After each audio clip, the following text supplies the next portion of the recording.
chose est certaine, cet engin explosif était clairement destiné à tuer.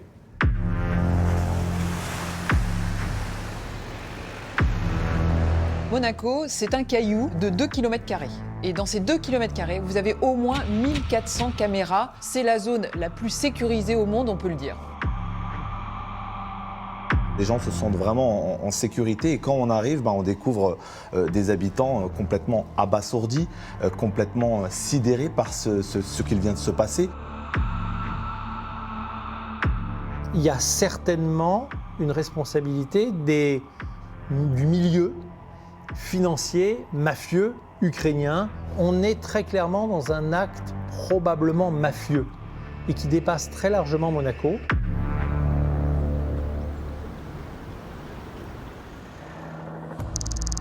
Ces hélicoptères dans la nuit de Monaco n'annoncent pas l'arrivée d'une star ou d'un milliardaire.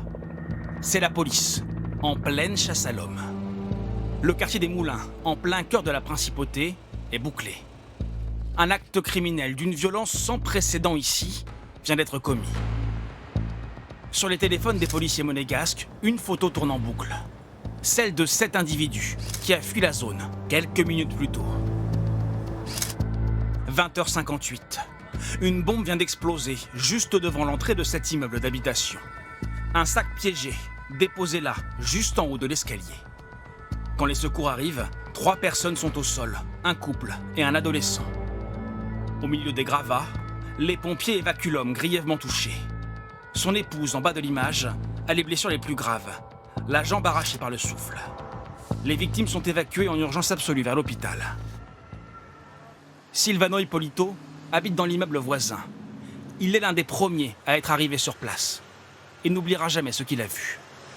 Moi, je suis arrivé sur les lieux et en regardant l'entrée de l'immeuble, il n'y avait plus de porte. J'ai vu une dame qui était affalée sur le bord des escaliers.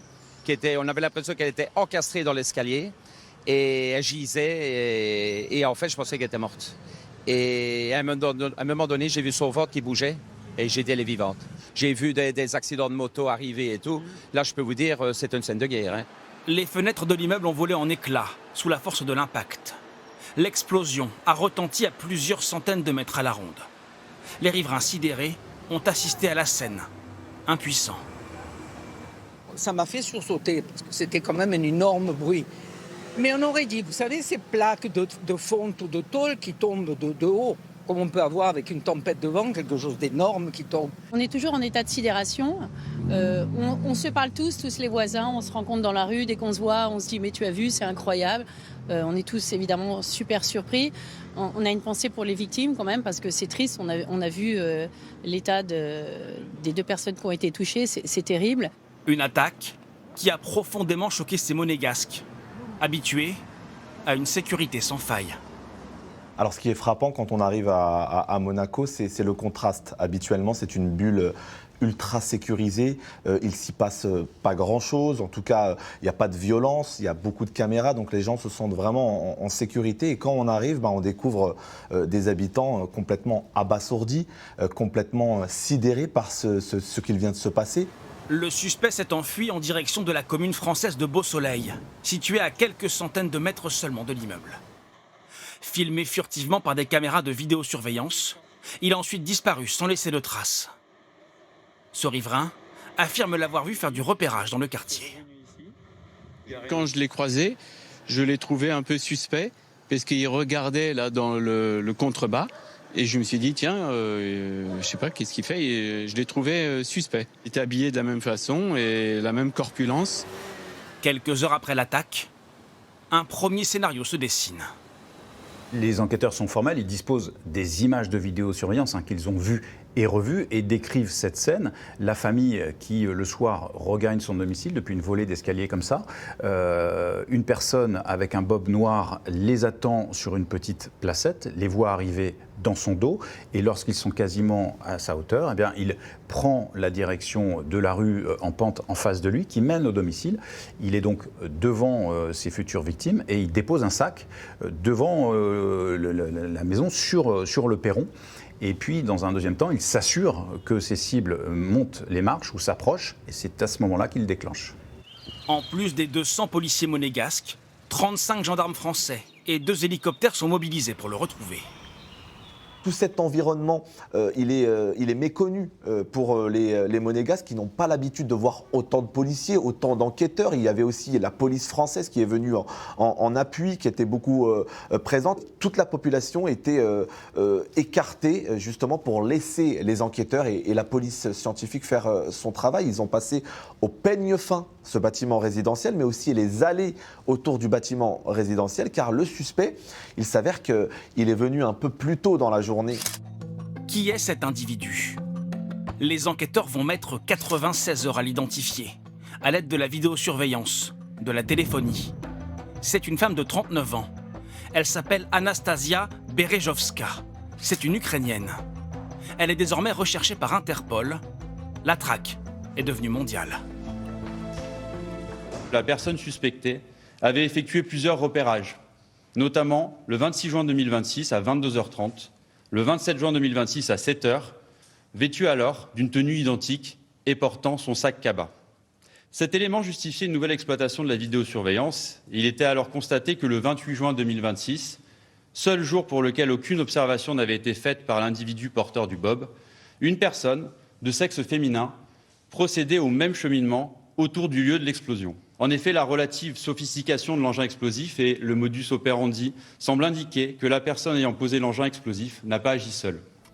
Quel était son mobile? A-t-elle agi sur ordre? Autant de questions qui obsèdent les enquêteurs. D'autant que le profil des victimes intrigue.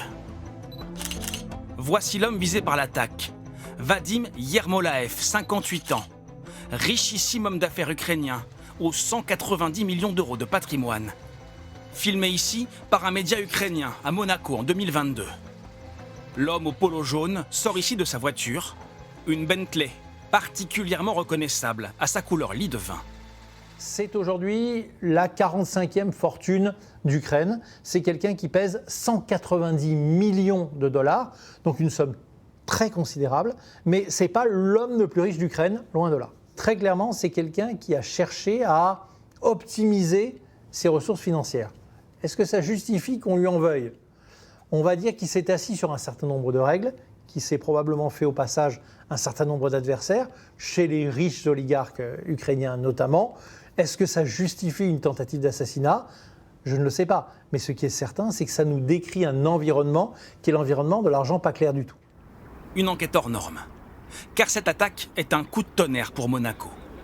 Avec 630 policiers et 1400 caméras dans un espace de 2 km², le Rocher se targue d'être l'un des endroits les plus sûrs au monde. Monaco n'a pas d'agriculture, pas d'usine, pas d'industrie, rien. Donc Monaco a toujours vécu sur la finance, sur la façon de se financer, sur l'enrichissement lié à tous ces milliardaires qu'il a fallu attirer. Dans ces 2 km², vous avez au moins 1400 caméras de surveillance. Donc 1400 caméras pour s'assurer qu'il y ait une sécurité maximum, pour protéger finalement tous les milliardaires, millionnaires qui se trouvent là-bas. C'est la zone la plus sécurisée au monde, on peut le dire. Dans la principauté, la police est partout pour maintenir l'image d'un havre de paix, préservé de la délinquance. Alors le soir de l'attaque, c'est le chef du gouvernement en personne qui vient donner les premières informations et tenter de rassurer les Monégasques. Les mesures nécessaires en termes de renforcement de la sûreté publique ont été mises en œuvre pour pouvoir s'assurer que ces faits, naturellement, ne se reproduisent pas dans la principauté. Je ne crois pas qu'historiquement, il y ait eu des attentats de cette nature par le passé. Et c'est la raison pour laquelle ils exigent une vigilance extrême pour pouvoir permettre de faire en sorte que l'enquête soit la plus rapide possible. La seule affaire criminelle de cette envergure jusque-là date de plus d'un quart de siècle. 3 décembre 1999. Incendie au sommet d'une banque. Là où son propriétaire, le richissime Edmond Safra, a installé son repère. Le banquier et l'infirmière qui le soignait sont morts, asphyxiés par la fumée, piégés, dans un appartement si sécurisé qu'il est devenu une prison. Les pompiers ont mis 2h30 à franchir les différents sas de sécurité pour accéder au logement. Nous avons eu de grosses difficultés parce que nous avons trouvé et des fenêtres blindées et une porte blindée. Donc pour nous, les seuls accès qui ont été possibles au départ, c'est de détruire la porte blindée, ce qui nous a retardé énormément, de détruire les fenêtres, mais ça, nous n'y sommes arrivés que très difficilement. Et pour essayer d'investir rapidement les lieux, nous sommes tout simplement passés par les toits de l'établissement. S'agit-il d'un assassinat, d'un règlement de compte? Il est vite question de blanchiment d'argent, de fonds suspects venant de Russie, de services secrets. L'enquête aboutira à un mobile bien plus simple. Un plan élaboré par un employé sur le point d'être licencié. L'autre infirmier du banquier, rescapé de l'appartement. Il parlait d'un commando de 2 hommes. Il voulait en fait simuler un sauvetage héroïque de son employeur. 10 ans de prison et une rétractation une fois sa peine purgée, qui depuis alimente le mystère.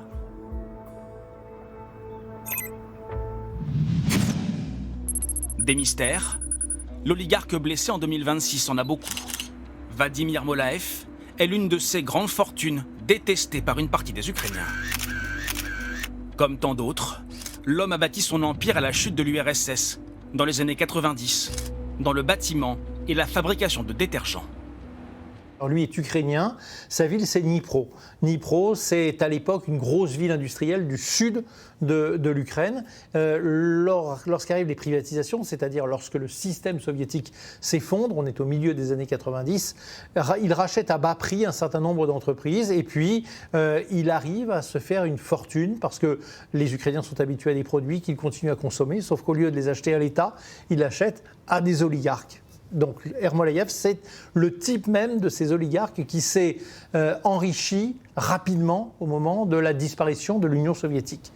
Celui qui a su profiter de la crise a-t-il aussi profité de la guerre?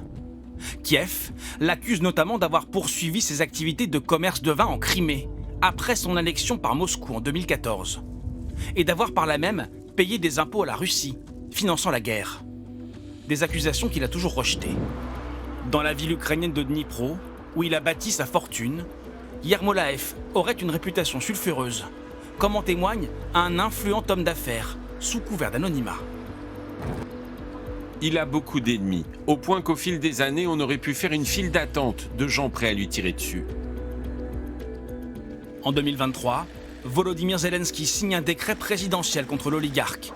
Gel d'actifs, restrictions économiques, 10 ans de sanctions financières, pour avoir collaboré avec l'ennemi.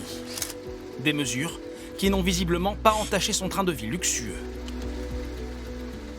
Il a une banque en Estonie, des comptes à Monaco, évidemment, des comptes probablement partout ailleurs dans le monde, et il a retiré son argent d'Ukraine. Il a même demandé à avoir la citoyenneté chypriote. Vous savez ce qu'est le passeport chypriote en Europe? C'est une entrée dans Schengen que vous achetez. Un passeport chypriote, ça s'achète. Évidemment, son argent n'est plus en Ukraine aujourd'hui. Donc le fisc ukrainien essaie de le poursuivre sur ce qu'il a encore en Ukraine. Mais il n'a plus grand-chose en Ukraine, à part quelques vignes en Crimée et quelques appartements, certes de bonne valeur, mais c'est pas suffisant. Et surtout, la Crimée aujourd'hui, elle est sous statut russe. Donc les Ukrainiens ne peuvent rien récupérer. À Monaco, Vadim Yermolaev est loin d'être le seul oligarque ukrainien à profiter du soleil, de la mer et d'un cadre fiscal avantageux. Sur le rocher, les plaques d'immatriculation bleues et jaunes sont légion, et encore plus nombreuses depuis le début de l'invasion russe. C'est ce que la presse ukrainienne a ironiquement surnommé le bataillon Monaco. Des ultra-riches qui ont fui l'Ukraine pour continuer leur business, y compris avec la Russie. Il y a 350 Ukrainiens à Monaco. C'est à 90% des gens très riches. On appelle ça le bataillon Monaco même, c'est-à-dire des gens qui ont fui la guerre en Ukraine et ont récupéré leur argent et l'ont placé en sécurité en Occident, principalement à Monaco. Et ils profitent de cette belle vie sur la Côte d'Azur, très très loin de la guerre. En cela, ils sont détestés par les Ukrainiens. Dans ce documentaire diffusé en 2022, Ukrainska Pravda, un média d'investigation ukrainien, les a recensés, images à l'appui. Voici Konstantin Zevago. Il pèse 1,2 milliard d'euros, 7e fortune d'Ukraine, de quoi s'offrir ce yacht stationné près du port monégasque. et s'attirer des accusations de détournement de fonds. 70 millions de dollars au moins, selon la justice ukrainienne. Il y a aussi les frères Surkis, gros bonnets du football ukrainien, accusés de corruption. Ils vivent en famille dans 7 immeubles cossus, au cœur de Monaco.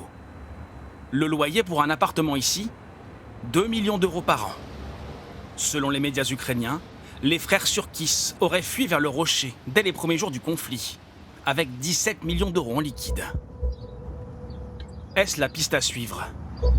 Dans ce milieu, où se croisent des barbouzes de tous les pays, des milliardaires aux fortunes suspectes, et parfois des mafieux, les ennemis se comptent à l'appel. Mais qui peut avoir ce mode opératoire? Le mode opératoire, il est assez professionnel. En tout cas, c'est une action bien organisée, minutieusement préparée, avec des repérages dès le matin. Ce mode opératoire n'est pas un mode opératoire des services de renseignement russes et ukrainiens. C'est pas un travail d'amateur puisque ça a fait des dégâts et évidemment des victimes. Il faut savoir qu'autour de cet homme d'affaires, il y a plusieurs activités sulfureuses. Son fils a été notamment interpellé à Chypre dans une arnaque à 150 millions d'euros. Un ami de son fils, enfin un collaborateur de son fils, a été retrouvé tué et démembré à Bali. Donc on voit bien que cet homme d'affaires navigue dans un univers d'ultra-violence et de grand banditisme. À Monaco, si la vitrine est reluisante, l'arrière-boutique brille parfois beaucoup moins. Le 30 mars 2000, l'Assemblée nationale publie un dossier explosif, le rapport Montebourg sur le blanchiment d'argent. Le document de 164 pages accuse la principauté d'organiser le blanchiment de capitaux illicites. Absence de déontologie bancaire, législation garantissant l'anonymat des transactions, manque de coopération internationale. Les accusations sont graves et nombreuses. Selon son rapporteur, le député socialiste Arnaud Montebourg, Monaco profite alors des largesses de la France pour garantir son activité de lessiveuse.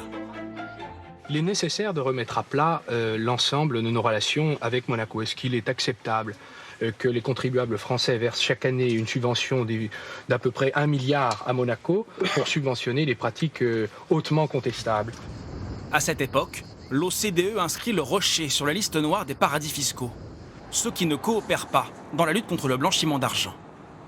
La principauté proteste, mais sans engager de profonds changements. Il y a eu beaucoup de protestations contre Monaco et les choses n'ont guère changé depuis cette période. Pourquoi? Parce que Monaco a construit une stratégie de prospérité financière sur l'axiome selon lequel l'argent n'a jamais d'odeur. Depuis, Monaco a accepté de se conformer à certains standards internationaux de transparence fiscale et d'échange de renseignements. Mais la principauté reste un lieu propice pour faire circuler de l'argent gris. L'Europe considère que Monaco a un fort potentiel de blanchiment d'argent. Ça veut dire qu'il ne respecte pas les règles européennes pour lutter contre le blanchiment d'argent. Parce qu'en fait, finalement, tout le système économique monégasque est basé sur cette capacité à attirer des millionnaires et des milliardaires et leur permettre de faire les investissements qu'ils souhaitent, de ne pas payer d'impôts. Les autorités monégasques vous diront qu'elles ont fait énormément de progrès et d'efforts pour lutter justement contre l'argent sale. Donc c'est pour ça qu'aujourd'hui on parle d'argent gris. C'est-à-dire qu'ils sont à la frange de la légalité avec des règles quand même. On ne peut pas dire qu'on peut faire n'importe quoi à Monaco. Il y a des règles du jeu. Mais ces règles du jeu, eh bien, c'est toujours à la limite de la légalité. Le 7 juin 2025, Emmanuel et Brigitte Macron sont reçus au Palais Princier, sous les honneurs militaires. Les drapeaux français sont partout. Visite d'État inédite depuis 4 décennies. Le prince Albert vient accueillir le couple présidentiel en personne. Depuis François Mitterrand en 1984... Simplement en cette heure que tout va bien. Aucun président français n'avait reçu de telles considérations protocolaires. Il faut dire que l'enjeu est de taille. L'Union européenne s'apprête à inscrire de nouveau le Rocher sur liste noire. La principauté espère que la France lui apportera son soutien, car cette inscription pourrait avoir de lourdes conséquences. Le risque majeur que risque la principauté, c'est la faillite de l'immobilier. C'est-à-dire que les gens qui y habitent décident que, puisqu'ils ne peuvent pas avoir l'argent qu'ils veulent et l'utiliser comme ils veulent, de s'en aller. S'ils s'en vont, les appartements à 1 milliard vont rester vides. 3 jours plus tard, Monaco est finalement inscrit sur la liste grise, et non pas noire. Depuis, la principauté dit poursuivre l'intensification de son plan anti-blanchiment. De quoi dissuader l'argent suspect de circuler dans les rues de Monte-Carlo?